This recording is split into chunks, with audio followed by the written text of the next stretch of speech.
Hola, soy el Dr. Joe Dispenza. Estudié bioquímica en la Universidad Rutgers y luego obtuve mi título en la Universidad Life, cerca de Atlanta, Georgia. En los últimos 7 años me ha interesado mucho el estudio de la remisión espontánea de enfermedades. En otras palabras, casos de personas diagnosticadas de afecciones como cáncer, diabetes o raros trastornos genéticos para los cuales la medicina no tenía cura.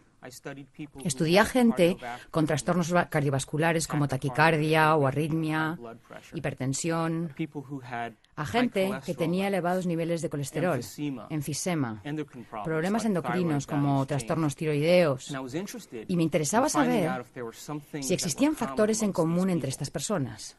Y descubrí que todas las personas que experimentaban una remisión espontánea tenían 4 cosas en común. La primera era que cada persona aceptaba y creía que había una inteligencia divina que controlaba su cuerpo. Puede que algunos le llamen inteligencia espiritual y otros digan que es una mente superior o una mente más profunda, pero todos aceptaban que había una inteligencia mucho más grande que ellos. Aunque a esta inteligencia mística la llamamos inteligencia espiritual, en realidad no tiene nada de mística. Es la misma inteligencia que hace que tu corazón lata en este momento. Tu corazón bombea 7,5 litros de sangre por minuto, más de 378 litros de sangre por hora. Late 100.000 veces al día, 40 millones de veces al año y más de 3.000 millones de veces en una vida. Bombea constantemente sin que tengamos que pensar en ello conscientemente. Si consideramos eso, hay un orden, hay una inteligencia que nos da vida, que mantiene el latido de nuestro corazón. Es la misma inteligencia que digiere nuestra comida, que la descompone en gases y nutrientes y la organiza para reparar el cuerpo. Todo ello sucede sin que lo pensemos conscientemente. Y estas personas empezaron a entender que había una inteligencia a cargo de su cuerpo que era superior a ellos, que realmente sabía más que ellos. Y que si conseguían conectarse con esta inteligencia, quizás se encargaría de curarlos. Cada segundo perdemos 10 millones de células. Y en el segundo siguiente producimos otros 10 millones de células. Nosotros no pensamos en hacerlo. Tú y yo somos seres con libre albedrío. Pero hay un orden, una inteligencia que lo hace por nosotros. Cada célula del cuerpo, de los 100 billones de células del cuerpo físico, cada célula experimenta 100.000 reacciones químicas por segundo. Si eso lo multiplicamos por los 10 billones de células, podemos ver que hay cierta inteligencia que nos da constantemente vida. Ahora, lo interesante de esta inteligencia es que tiene una voluntad independiente de nuestra voluntad. Nos da vida constante y sistemáticamente. Su voluntad trasciende nuestra voluntad. Su mente trasciende nuestra mente. Y mantiene un orden en el cuerpo físico. Un ejemplo serían las enzimas activas en el ADN de las células. Hay 3.200 millones de ácidos nucleicos en los genes de una célula. Esta inteligencia envía proteínas a lo largo de los ácidos nucleicos y corrige las mutaciones para que no nos descompongamos. Si pensamos en esto, esta inteligencia nos da vida constantemente. Y estas personas dijeron, cabalgo en la espalda de un gigante.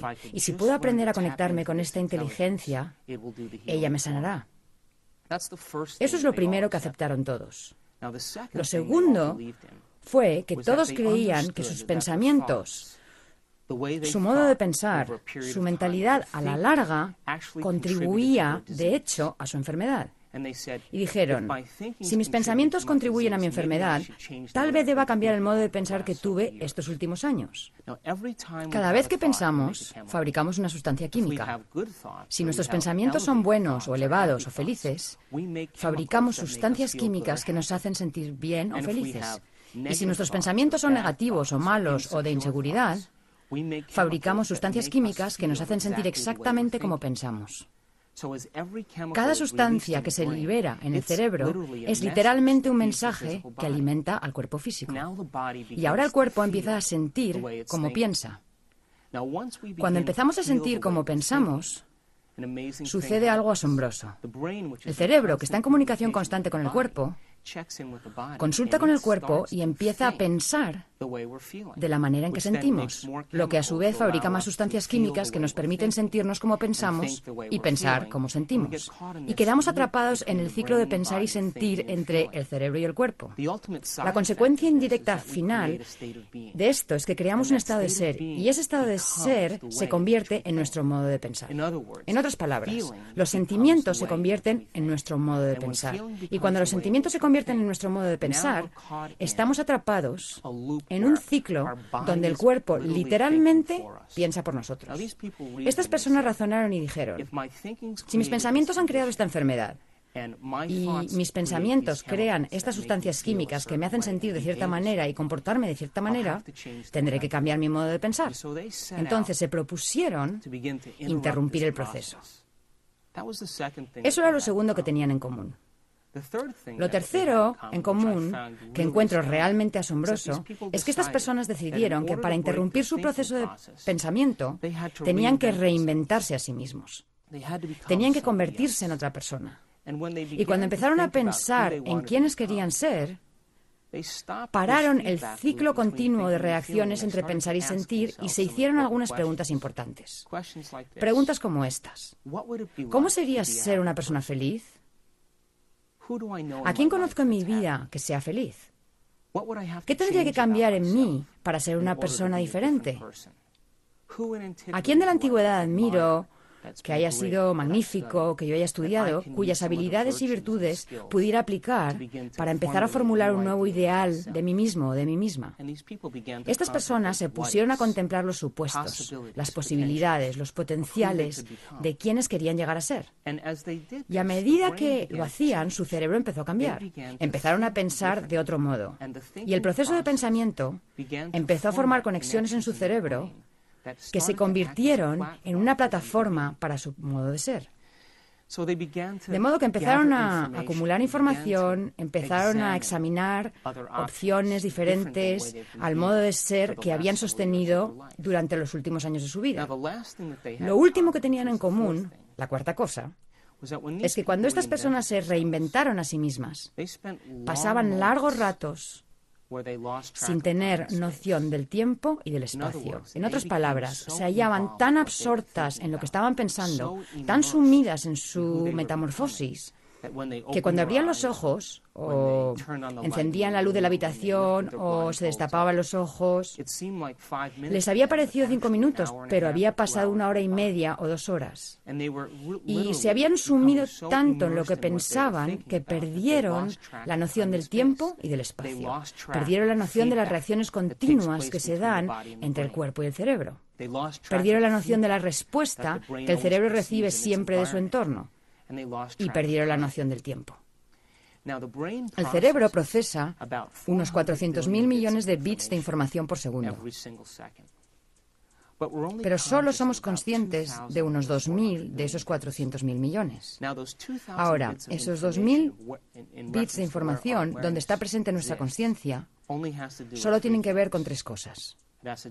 Tienen que ver con la respuesta que recibimos del cuerpo, la respuesta del entorno y la respuesta en relación con el tiempo. ¿Sabes? Te duele la espalda, tienes hambre, te duele la cabeza, tienes sed, estás cansado, hace demasiado frío, hace demasiado calor, te agrada el olor del ambiente, ¿cuánto tiempo pasará hasta que suceda la próxima experiencia? Nuestro cerebro y nuestra conciencia están inmersos en esas cosas en particular. Y cuando nuestro cerebro está inmerso en eso, aunque procese 400.000 millones de bits de información, nuestra conciencia está puesta en solo 2.000 de esos 400.000 millones. Y tienen que ver con el cuerpo, el entorno y el tiempo. Estas personas que tuvieron remisiones espontáneas trasladaron su conciencia desde esas cosas en particular hasta esos otros bits de información. Y al hacerlo, como lo estamos empezando a aprender desde una perspectiva científica, en ese momento el cerebro empieza a diseñar circuitos nuevos y nuevas conexiones. Así que este fue el inicio de un estudio muy interesante para mí, porque quería saber, a partir de esos 4 factores, qué sucedía en el cerebro de esas personas que determinaba lo que sucedía en su cuerpo físico. ¿Sería posible que hubiera cambiado su mentalidad y que el cambio de mentalidad tuviera un efecto fisiológico en el cuerpo físico?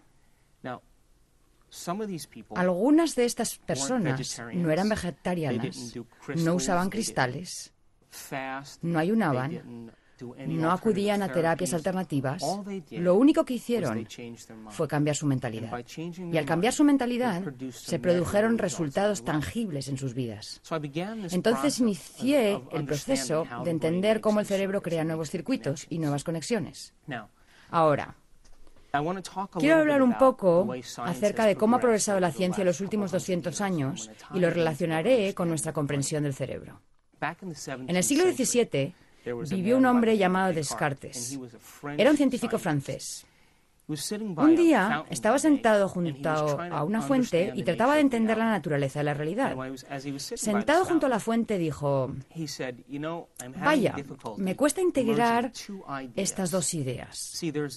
Hay un mundo objetivo, un mundo al que él llamó la esfera de la ciencia, donde las cosas se comportan como una máquina. Dijo: la Tierra y todas sus leyes y toda la realidad física se comportan de manera muy física. Y esas características físicas son muy predecibles y muy repetibles. Y dijo: voy a llamar a eso la esfera de la ciencia. Y cualquier cosa que tenga que ver con lo objetivo o lo muy grande, lo puede estudiar la ciencia. Y luego dijo: cualquier cosa que tenga que ver con la mente o con nuestro mundo subjetivo o la realidad subjetiva, se lo voy a dejar a la religión, porque la religión lo maneja mejor. Y lo que Descartes estaba diciendo realmente era que quería tener la libertad de poder estudiar la ciencia sin tener que lidiar con esos otros asuntos. Así que la Iglesia empezó a centrarse en todos los principios del mundo subjetivo y la mente. La Iglesia pasó a ser siempre la mente, nunca la materia. Y la ciencia, siempre la materia, nunca la mente. Las cosas funcionaban realmente bien, porque hasta ese momento la Iglesia, al inmiscuirse en la ciencia, había causado algunos problemas, y la ciencia, al inmiscuirse en la mente, también. Porque si nos fijamos en Bruno o Galileo, vemos que al hacer sus singulares observaciones, desafiaron a la Iglesia y, por supuesto, encontraron algunos baches en el camino. Esto le vino muy bien a Descartes porque solo tuvo que lidiar con asuntos predecibles, pues era científico por naturaleza. No quería lidiar con la influencia de la Iglesia, porque si vemos la historia, si estudiamos a Galileo Galilei o a Giordano Bruno en años anteriores, cuando dijeron que la Tierra ya no era el centro del universo, fueron perseguidos por la Iglesia porque iba en contra de las doctrinas mismas que regía la Iglesia. Así que Descartes ahora tenía la libertad para estudiar la naturaleza de la realidad. Y las cosas funcionaban muy bien, y a través de la observación empezaron a desarrollarse las leyes científicas. En el siglo XVIII apareció Isaac Newton, y Newton básicamente dijo que hay ciertas leyes definitivas a las cuales podemos atribuir realmente un valor científico. Él sabía que la fuerza, la masa y la aceleración están relacionadas. Y Newton dijo: si conozco el punto de partida de algo y conozco su velocidad o su aceleración, puedo determinar hasta dónde va a llegar. Y gracias a Newton podemos enviar un cohete a